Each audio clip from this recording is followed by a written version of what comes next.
Assalamualaikum warahmatullahi wabarakatuh. Perkenalkan, nama saya Mia Mairera dengan NPM 2021010267, Fakultas Syariah, Prodi Hukum Keluarga Islam, kelas D semester 6. Dalam video ini saya akan menjabarkan sedikit materi mengenai metodologi hukum Islam dengan dosen pengampu Bapak Hervin Yogi Pradipta selaku dosen pengampu mata kuliah Filsafat Hukum Islam. Metodologi hukum Islam. Objek dan subjek hukum Islam. Hukum dalam konsep ilmu usul fikih dibagi menjadi dua macam, yaitu yang pertama ada hukum taklifi dan hukum wadi'i. Secara terminologi, hukum adalah kitab Allah yang berhubungan dengan perbuatan mukallaf dalam bentuk al-kitab, at-takyir, dan al-wadi'. Yang dimaksud dengan kitab adalah firman Allah yang berupa perintah-perintah atau larangan-larangan. Ada beberapa hukum taklifi, yaitu yang pertama ada ijab, yaitu firman yang menuntut suatu perbuatan dengan tuntutan yang pasti. Yang kedua ada nab, yaitu firman yang menuntut suatu perbuatan dengan tuntutan yang tidak pasti. Menurut ulama Hanafiyah, hukum taklif dibagi menjadi 7, yaitu fardu, wajib, tahrim, karapat tahrim, karahah, tanzib, nab, dan ibahah. Menurut ulama Hanafiyah, jika suatu perintah didasarkan pada dalil yang pasti seperti Al-Quran dan hadis mutawatir, perintah itu disebut dengan perintah fardu.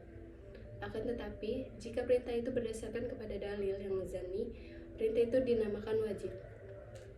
Demikian pula halnya dengan larangan, jika larangan itu didasarkan pada dalil yang takli, disebut haram.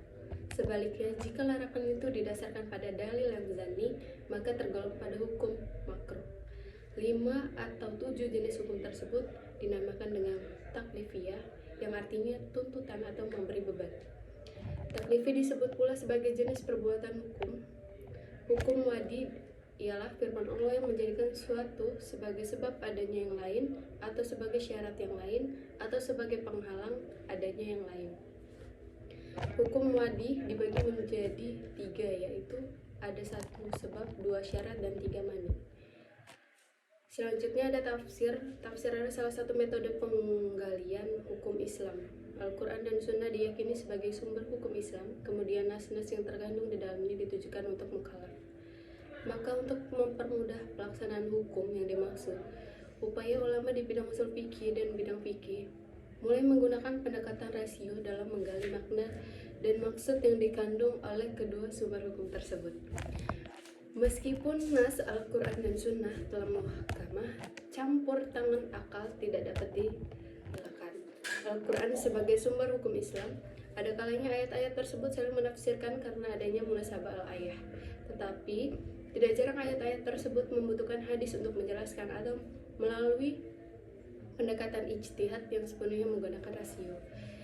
Selanjutnya ada musabah al-ayah, merupakan cara kerja akal yang ijtihadiyah, karena akal mengupayakan sekuat mungkin untuk mencari dan membentuk paradigma penafsiran tersebut. Selanjutnya ada ijtihad sebagai metode penggalian hukum Islam. Ijtihad berasal dari kata jahda, artinya al-mayakkah, sulit, berat, susah, dan sukar. Menurut Rahmat Syafi'i, secara etimologis kata ijtihad artinya kesulitan dan kesusahan, atau al-masyakkah juga diartikan dengan kesanggupan atau kemampuan atau at-taqad. Kata juhda yang selanjutnya menjadi ijtihad diartikan sebagai pekerjaan yang dilakukan dengan sungguh-sungguh dan mengarahkan semua tenaga. Ijtihad ialah usaha maksimal untuk mendapatkan sesuatu. Jika tidak sungguh-sungguh, tidak dapat disebut ijtihad, melainkan takfir, berpikir biasa dan sederhana. Abdul Wahab Khalaf mendefinisikan ijtihad menurut ulama usul, yaitu mengerahkan daya dan kemampuan untuk menghasilkan hukum syara dari dalil-dalil syara yang terperinci. Dari semua definisi tentang ijtihad tersebut di atas, dapat disimpulkan bahwa ijtihad itu adalah penggerahan akal pikiran para fuqaha atau usuliyin, menggunakan akal dengan sungguh-sungguh berkaitan dengan hukum syar'i dan amaliyah, menggali kandungan hukum syar'i dengan berbagai usaha dan pendekatan. Dalil-dalil yang ada dirinci sedemikian rupa, semakin hilang kezaniannya. Hasil ijtihad berbentuk fikih sehingga mudah untuk diamalkan.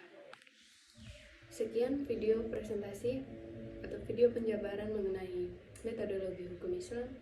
Kurang dalam begini saya mohon maaf. Pada Allah saya mohon ampun. Saya akhiri, wabillahi taufiq wal